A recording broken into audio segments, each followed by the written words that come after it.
Corporate इमारतीच्या त्या केबिनमधून बाहेर पडल्यानंतरही रणवीर आणि तन्वीच्या मनातील रागाची उकळी जराही कमी झाली नव्हती. क्लायंटच्या आदेशानुसार दोघांनाही दुपारी शहरातील एका अतिशय भव्य, अत्याधुनिक आणि हायटेक शॉपिंग मॉलमध्ये नवीन प्रोजेक्ट लॉन्चच्या स्टॉल डिझायनिंगची प्रत्यक्ष पाहणी करण्यासाठी एकत्र जाणे भाग होते. दोघांनाही एकमेकांचे तोंड पाहायचे नव्हते, पण कामाच्या व्यावसायिक चौकटीमध्ये अडकल्यामुळे नाईलाजाने एकाच मॉलच्या आवारामध्ये पाऊल ठेवावे लागले होते. दुपारी 1:15च्या सुमारास मॉलच्या विशाल अंडरग्राऊंड पार्किंग लॉटमध्ये रणवीरच्या काळ्या रंगाच्या महाकाय SUV गाडीचा ब्रेक असा काही करकचून लागला की टायरच्या घासण्याचा भयंकर थरकाप आणि करकर असा आवाज संपूर्ण पार्किंगमध्ये घुमला. त्याच्या गाडीच्या अगदी इंचाच्या अंतरावर तन्वीने तिची लाल रंगाची लहान गाडी मुद्दाम आडवी म्हणून लावली होती. रणवीरने रागाने गाडीचे स्टीअरिंग व्हील दोन्ही हातांनी इतके घट्ट आवळले की त्याच्या हाताच्या नसा स्पष्ट दिसू लागल्या. त्याच्या कपाळावरच्या आठ्या अधिकच कडक झाल्या. त्याने गाडीचा दरवाजा जोरात आपटून उघडला आणि तो खाली उतरला. अंगामध्ये पांढरा कडक शर्ट, काळे लेदर जॅकेट आणि डोळ्यांमध्ये आगीच्या ठिणग्या घेऊन तो अत्यंत ताठ मानेने तन्वीच्या गाडीच्या दिशेने गेला. तन्वी सुद्धा अजिबात मागे हटणारी नव्हती. तिने तिचा कुर्ताच आवरला, पायातील चप्पल चिखलातून वाचवत गाडीचा दरवाजा जोरात बंद केला आणि दोन्ही हात कमरेवर ठेवून ती रणवीरच्या अगदी समोर येऊन उभी राहिली. मिस तन्वी, तुमचे डोळे कुठे आहेत? रणवीरचा आवाज भयंकर कडक आणि टोचणारा होता. तुम्हाला साधी गाडी पार्क करायची अक्कल नाहीये का? माझी गाडी तिथे आधीपासून रिव्हर्स येत होती. तुम्ही उद्दाम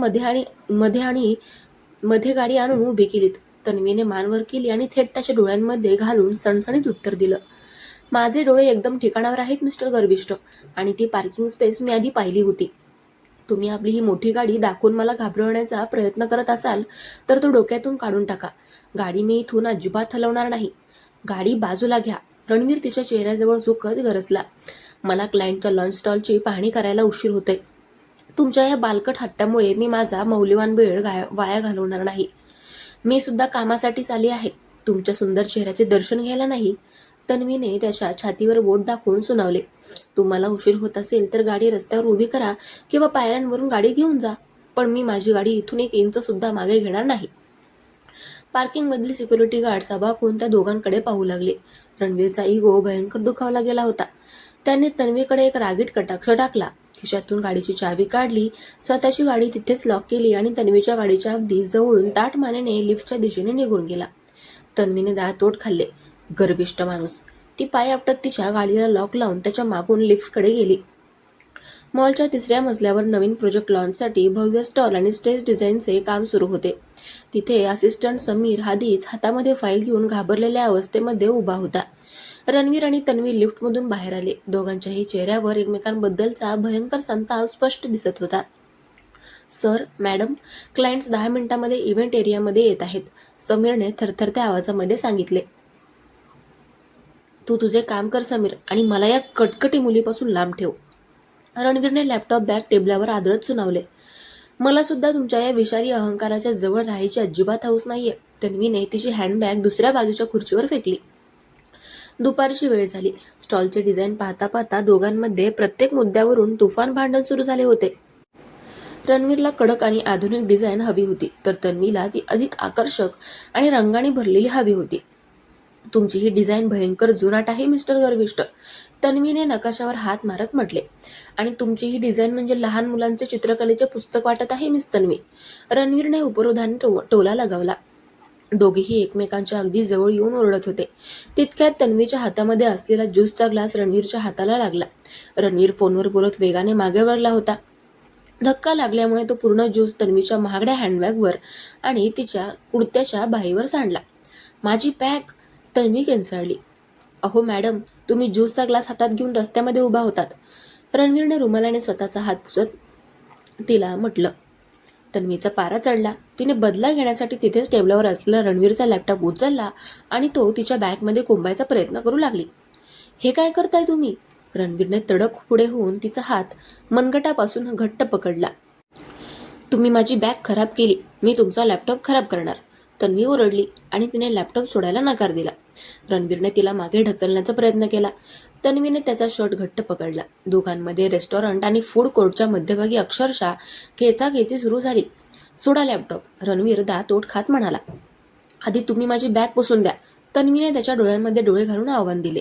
समीरने भीतीने दोन्ही कानांवर हात ठेवले. आजूबाजूचे लोक फोन काढून व्हिडिओ शूटिंग करू लागले, पण या दोघांना कसलीही पर्वा नव्हती. दोघांच्याही डोळ्यांमध्ये फक्त आणि फक्त स्वतःचा इगो जिंकवण्याची आग धगधगत होती. स्टेज डिझाईनचे मुख्य सॅम्पल्स मॉलच्या मागील बाजूमध्ये असलेल्या मोठ्या स्टोअर रूममध्ये ठेवले होते. तन्वी रागाने सांडलेला ज्यूस पुसत त्या स्टोअर रूममध्ये शिरली. तिच्या मागून रणवीर सुद्धा आपल्या फाईल घेऊन तिथे आला. ती स्टोअर रूम खूप मोठी होती. चारी बाजूंना मोठे लाकडी बॉक्स, डिझाईनचे पोस्टर्स आणि सॅम्पल्स ठेवलेले होते. रणवीर एका मोठ्या बॉक्सवर फाईल ठेवून काम पाहत होता. तन्वी दुसऱ्या बाजूला उभी राहून सॅम्पल्स तपासत होती. दोघांमध्ये अजूनही तोच अबोला आणि रागाची उकळी कायम होती. अचानक स्टोअर रूमचे मुख्य ऑटोमॅटिक रोलर शटर एका मोठ्या आवाजासह खाली आले. शटर पूर्णपणे बंद झाले. डिजिटल की कार्ड सिस्टीममध्ये अचानक शॉर्ट सर्किट झाले आणि रेड लाईट लुकलुकू लागली. तन्वी दचकली. हे काय झालं? रणवीर शटर जवळ गेला. त्याने डिजिटल कार्ड लावून पाहिले तर ते काम करत नव्हते. त्याने शटरवर जोरात हात मारला, पण ते जड लोखंडी शटर अजिबात हलले नाही. शटर लॉक झाले आहे. रणवीरच्या आवाजामध्ये कडकपणा होता, पण मनामध्ये चिडचिड वाढली होती. व्हॉट? आपण इथे बंद झालोय? तन्वी ओरडली. हे तुमच्यामुळे झालंय. तुम्ही माझ्या मागे इथे का आलात? मी कामासाठी आलो होतो मिस तन्वी. तुमच्या मागे यायला मला काही वेळ लागलेला नाहीये. रणवीरने त्याच्या खिशातून मोबाईल काढला, पण स्टोअर जाड भिंतीमुळे आत कसलेही मोबाईल नेटवर्क नव्हते. एसी बंद झाला होता आणि स्टोअर रूममध्ये उकाडा वाढू लागला होता. बंद खोलीमध्ये हवेची कमतरता भासू लागली. तन्वी एका बाकावर बसली. तिची चिडचिड पार टोकाला पोहोचली होती. मला तुमच्यासोबत या एकाच खोलीमध्ये एक मिनिट सुद्धा राहायचं नाहीये. मला सुद्धा तुमच्या या कटकटी आवाजाचा भयंकर त्रास होतोय. रणवीरने सुद्धा त्याच्या जॅकेटचे बटन उघडले. टेबलावर पाण्याची एकच बाटली ठेवलेली होती. तन्वीला तहान लागली होती. ती बाटली उचलण्यासाठी पुढे झाली. त्याचवेळी रणवीरने सुद्धा ती बाटली उचलण्यासाठी हात पुढे केला. दोघांचे हात एकाच पाण्याच्या बाटलीवर एकमेकांवर पडले. तन्वीने रणवीरच्या हाताकडे पाहिले. ही बाटली मी आधी पाहिली होती. सोडा हिला. पाणी मी आणले होते मिस तन्वी. ही बॉटल माझी आहे. रणवीरने बाटली स्वतःकडे खेचली.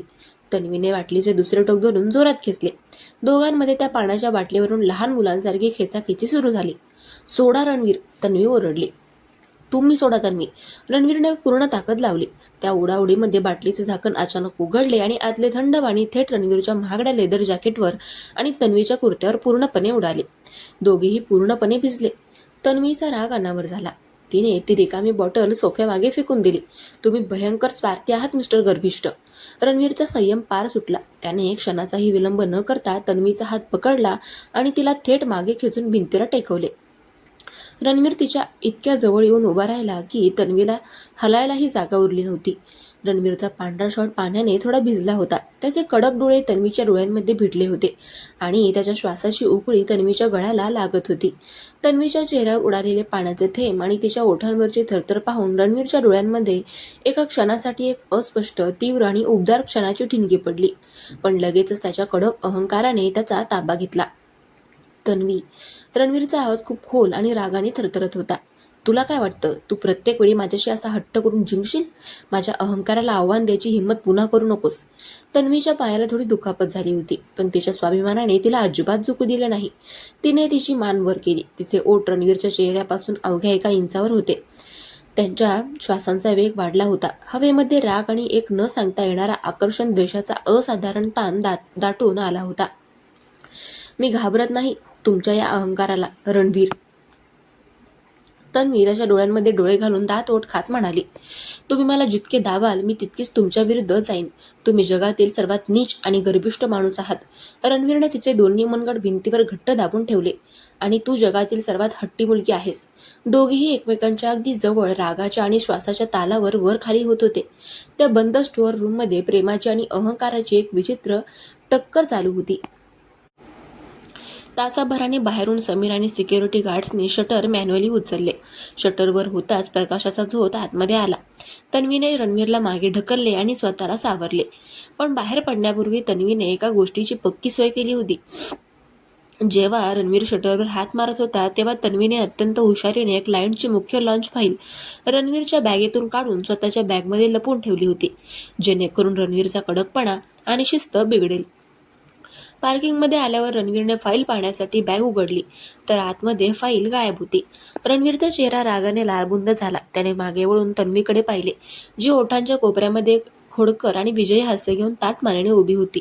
रणवीर संत पावलांनी तिच्याजवळ आला. त्याचा आवाज एखाद्या वादळापूर्वीच्या शांततेसारखा होता. तन्वी, रणवीरने तिच्या अगदी जवळ येऊन सुनावले, तुला काय वाटतं, ही फाईल लपवून तू माझी शिस्त बिघडवशील? उद्या सकाळी 9 वाजेपर्यंत जर ही फाईल माझ्या टेबलावर आली नाही तर मी संपूर्ण कंपनीसमोर तुझा हा इगो धुळीस मिळवीन आणि तुला या प्रोजेक्टवरून हाकलून लावीन. तन्वीने तिची बॅग खांद्यावर घेतली आणि थेट त्याच्या डोळ्यांमध्ये डोळे घालून म्हणाली, प्रयत्न तर करून बघा मिस्टर गर्विष्ठ. मी सुद्धा बघते तुम्ही मला कसे हाकलून लावता. तन्वी पाय आपटत तिच्या गाडीमध्ये बसली आणि निघून गेली. रणवीर तिथेच ताठ उभा राहून तिच्या जाणाऱ्या रस्त्याकडे पाहत राहिला.